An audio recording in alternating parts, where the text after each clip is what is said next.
La musique des stades s'est tue, les calculettes elles sont rangées, la phase de poule de la Coupe d'Afrique des Nations 2025 est terminée. Ouf! Fini les calculs d'apothicaire, maintenant la vraie compétition commence.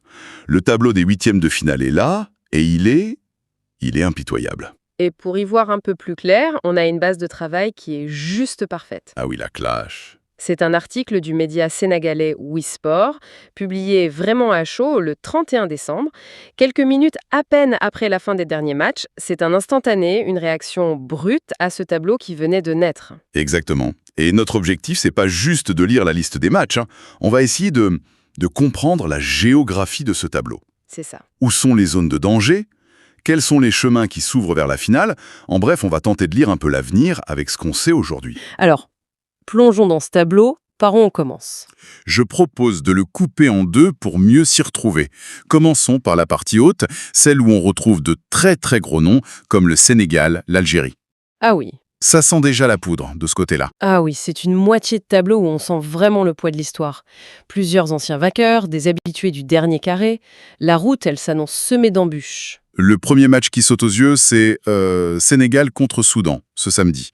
Et Wisport emploie une formule assez directe. Oui. Le Sénégal est servi. C'est une façon polie de dire que c'est un tirage de rêve. Non. Sur le papier, absolument. C'est le genre de tirage que toutes les têtes de série espèrent secrètement. Le Soudan, bon, avec tout le respect qu'on lui doit, n'a pas le même statut. Mais c'est là que cette expression « être servi » devient fascinante. Ah bon? Ben oui, c'est un plat qui peut vite devenir indigeste. Qui expérimentait que le Sénégal tombait dans le piège de la suffisance. Le piège, en fait, c'est pas tant la suffisance que la pression. Quand tout un continent s'attend à ce que tu gagnes 3-0 sans forcer, la moindre difficulté, le moindre but qui n'arrive pas, ça installe le doute. D'accord. La pression, elle n'est pas sur les épaules du Soudan, hein. Eux, ils n'ont rien à perdre. Pour eux, c'est le match de leur vie. Toute la pression est sur le Sénégal, qui n'a, lui, pas le droit à l'erreur. C'est le scénario classique du match piège. Et même les meilleurs peuvent y laisser des plumes? Exactement. Un cadeau potentiellement empoisonné donc. D'accord. Juste à côté, on a d'autres affiches qui sont, pour le coup, tout sauf des cadeaux. L'Algérie, qui a fait un carton plein en poule, se frotte à la République démocratique du Congo. Ça, c'est un autre calibre. Complètement. L'Algérie a impressionné, c'est vrai, ils arrivent avec une confiance maximale, mais la RDC, c'est l'archétype de l'équipe que personne ne veut jouer.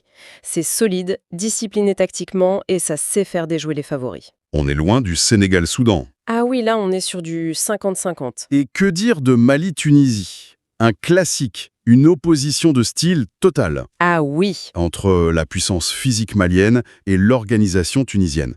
C'est presque une caricature de style du football africain. C'est une bataille culturelle sur un terrain de foot, et c'est ce qui rend cette partie de tableau si dense.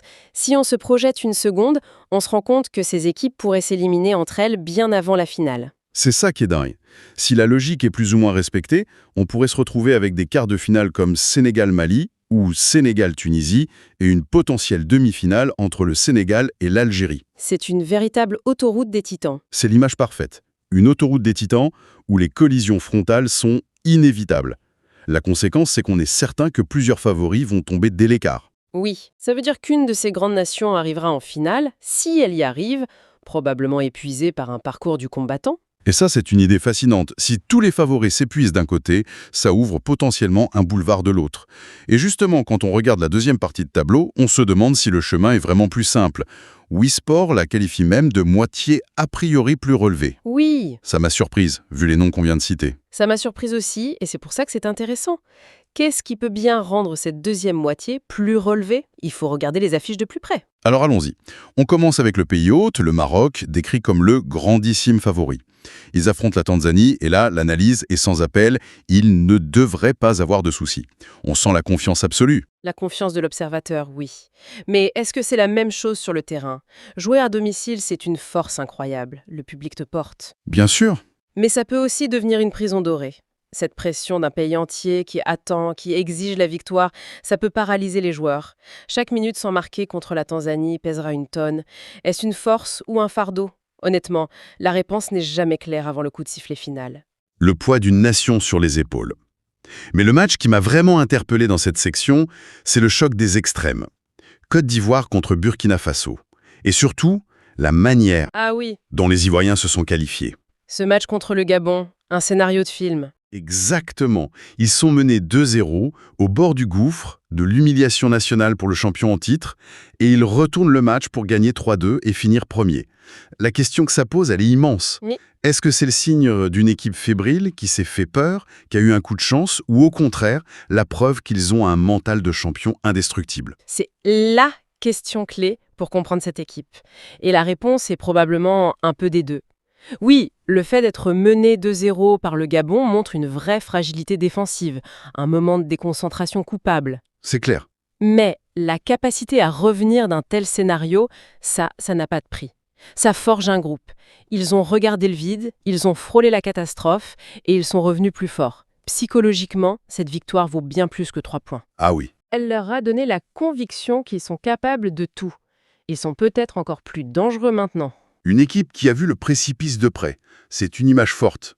Et à l'opposé de ce drame, on a la force tranquille, le Nigeria. Eux, comme l'Algérie, c'est le carton plein. 3 matchs, 3 victoires. Ils affrontent le Mozambique. Et là, on a le duel David contre Goliath dans toute sa splendeur. Le rouleau compresseur nigérien face à l'invité surprise. C'est ça. Pour le Mozambique, c'est historique. C'est la toute première fois qu'ils sortent des poules. J'avoue que j'ai un faible pour ces histoires. On sait qu'ils ont 99% de chances de perdre, mais pendant 90 minutes, tout un pays va y croire. C'est beau. C'est ça qui rend ces matchs si spéciaux. Pour le Nigeria, c'est le match où il faut juste être sérieux. Pour le Mozambique, c'est le match d'une génération. Le match de leur vie, littéralement.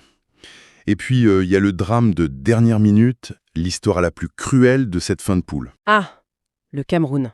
Le destin qui bascule en quelques secondes. C'est fou. Ils tenaient la première place de leur groupe, ce qui leur offrait un 8e de finale bien plus abordable. Et sur un but dans un autre match, dans les derniers instants, tout s'écroule. Tout change. Ils terminent 2e et héritent de qui? De l'Afrique du Sud, la redoutable 3e de la dernière CAN. Un simple fait de jeu à des centaines de kilomètres de là, et leur chemin potentiel vers le titre se transforme en un parcours du combattant. C'est la brutalité du football. Psychologiquement, c'est un coup terrible à encaisser. Tu passes une soirée à préparer un plan de jeu pour un adversaire et à la 92e minute, tu dois tout jeter à la poubelle et te préparer à affronter une des équipes les plus solides du continent. C'est terrible. La capacité du Cameroun à digérer cette déception en quelques jours sera déterminante. C'est clair. Et pour finir, on a le dernier 8e de ce côté du tableau, Égypte-Bénin.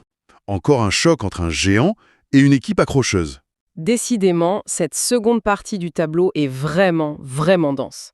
On comprend mieux pourquoi Wisport la qualifie de plus relevée. Alors prenons un peu de recul. Qu'est-ce que tout ça nous dit? On a plusieurs histoires qui s'écrivent sous nos yeux. Il y a le parcours du champion en titre, la Côte d'Ivoire, qui est déjà passé par toutes les émotions.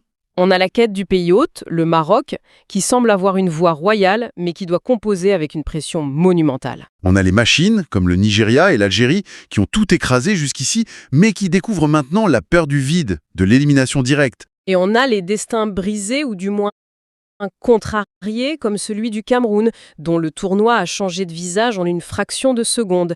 Chaque équipe arrive avec son propre bagage émotionnel. Revenons sur cette idée que la deuxième moitié du tableau est plus relevée.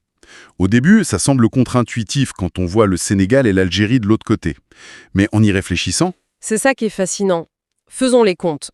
Dans cette seconde moitié, on a le Maroc, pays hôte, favori numéro 1. oui, La Côte d'Ivoire, championne en titre. Le Nigeria, parcours parfait. L'Afrique du Sud, médaillée de bronze en titre. Sans oublier 2 monuments comme le Cameroun et l'Égypte. C'est une concentration de statuts et de dynamique actuelle qui est absolument folle. alors que de l'autre côté, on a le Sénégal, l'Algérie, le Mali, la Tunisie, des équipes très fortes, mais peut-être un regroupement de forces plus traditionnel. C'est une excellente façon de le voir. Et ça pose une vraie question. Qu'est-ce qui définit un tableau difficile? Est-ce le palmarès, le prestige historique? Ou est-ce la forme du moment, la dynamique? Mhm. La partie haute, avec le Sénégal et l'Algérie, est peut-être plus forte en termes de forme pure sur les 3 premiers matchs. Ces 2 équipes ont été impressionnantes de maîtrise. Mais la partie basse a une densité de statuts plus élevée. Le champion, l'hôte, le médaillé. C'est comme si on avait d'un côté la forme et de l'autre le pédigree. Exactement. Et le point de vue du Wisport, en qualifiant la partie basse de plus relevée, semble privilégier le poids du pédigré des statuts récents. C'est un argument qui se tient. Mais la vérité, c'est que ces 2 moitiés de tableau sont terrifiantes pour des raisons différentes. C'est vrai. L'une est un champ de mine tactique, avec des équipes en pleine bourre. L'autre est un combat de poids lourd, avec des titres à défendre et des statuts à assumer. En tout cas, le décor est planté. Sénégal-Soudan, Algérie-RDC d'un côté, Maroc-Tanzanie, Côte d'Ivoire, Burkina Faso, Nigeria-Mozambique et ce Cameroun-Afrique du Sud de l'autre. Les jours qui viennent vont être électriques. On a des points de tension partout sur l'échiquier. Et pour finir, il y a une dernière chose qui me frappe dans cette analyse. Cet article, c'est un scénario. Il distribue les rôles. Le grandissime favori, l'équipe servie, l'outsider. C'est une feuille de route logique, basée sur ce qu'on a vu et ce qu'on sait. Mais le football déteste les scénarios écrits d'avance. Il vit pour les détruire. Et c'est là que se trouve toute la beauté de la chose. Au fond, la vraie question n'est pas de savoir qui va suivre le script, c'est de savoir qui va le déchirer. Qui va créer la surprise? Est-ce que ce sera le Burkina Faso, le vrai outsider, face au champion en titre? Ou le Mozambique, l'invité surprise, qui n'a absolument rien à perdre? C'est une invitation à ne pas seulement regarder les favoris confirmés, mais à guetter ce moment, cet instant de bascule où le scénario vole en éclats.